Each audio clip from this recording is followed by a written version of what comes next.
Time for another episode chosen by popular demand, as this week we look at the history of another of the all-time great Transformers, the coolest Autobot of them all, Jazz.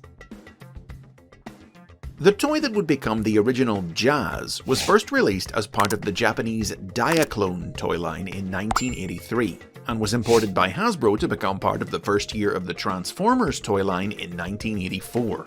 The toy transformed into a Porsche 935, sporting the specific Deco and Martini sponsorship logos of the real-life car that won the 1976 World Sports Car Championship for makes.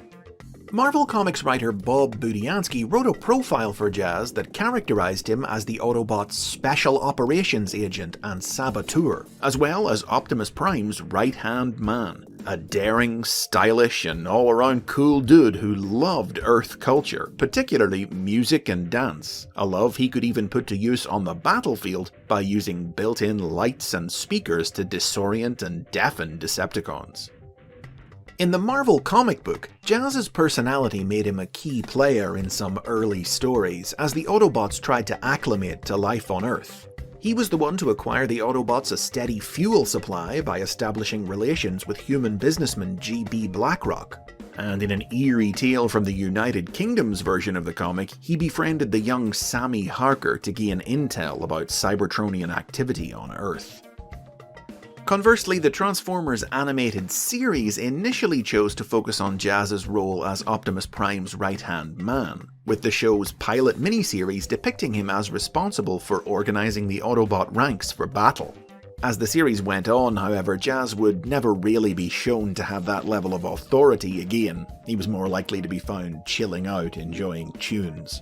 He was one of the more frequently appearing Autobots in the cartoon's first 2 seasons, with notable adventures that included saving the other Autobots after the Decepticons reprogrammed them for evil, and travelling to Saturn's moon Titan to free the natives from Decepticon oppression. Jazz's voice was provided by actor and musician Scatman Crothers, whose rich, gravelly tones combined with the Autobot's cool personality and slang-laden dialogue to make him one of the most uniquely recognizable and most popular Autobots of the era. Man, if I could put on a light show that cool, I'd dazzle multitudes of music lovers. Jazz's toy was discontinued in 1986 and he was phased out of both the comic and the cartoon, but unlike many other discontinued characters, this didn't mean he died. In the Transformers the movie, Jazz and Cliffjumper were consumed along with Cybertron's first moon by the monster planet Unicron, but were rescued during the film's climax, and Jazz even went on to make a few cameo appearances in the subsequent 3rd season of the cartoon and the Japanese exclusive sequel series Transformers The Headmasters. In the comic, meanwhile, injuries inflicted by a Decepticon-controlled copy of Optimus Prime did take Jazz offline, but he was revived to feature in further stories exclusive to the UK comic, including one in which he was lobotomized and used as a mind-controlled puppet by Galvatron, before eventually being deactivated once more, one of the many victims felled by a cosmically powered Starscream. Recognizing Jazz's popularity, Hasbro released a new toy of him in 1989. A classic pretender, a kind of Transformer who used an outer shell to masquerade as a human being.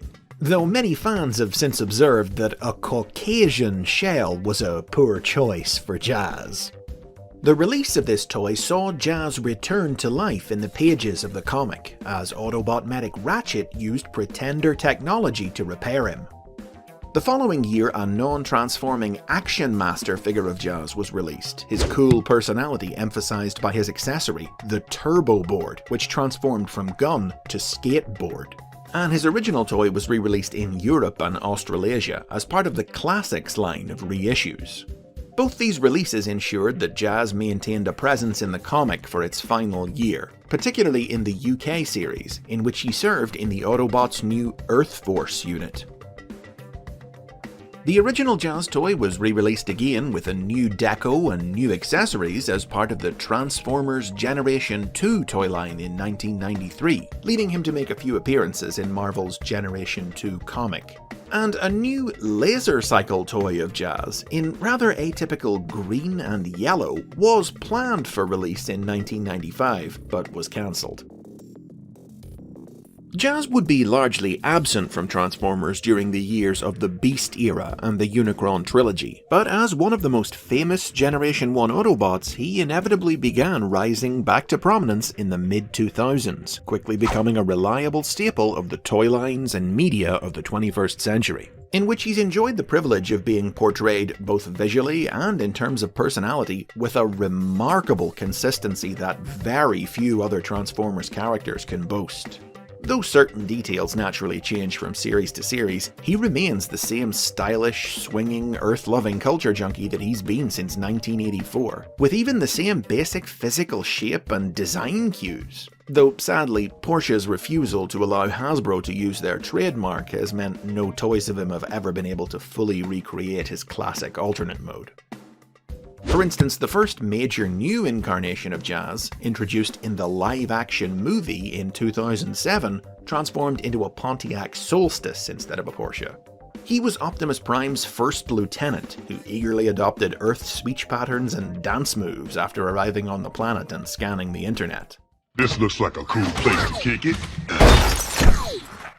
Sadly, he didn't make it out of the first movie alive, as he was torn in two by Megatron when he tried taking the Decepticon leader on alone. But subsequent toy releases and comics would feature stories where he was brought back to life by the power of the Allspark.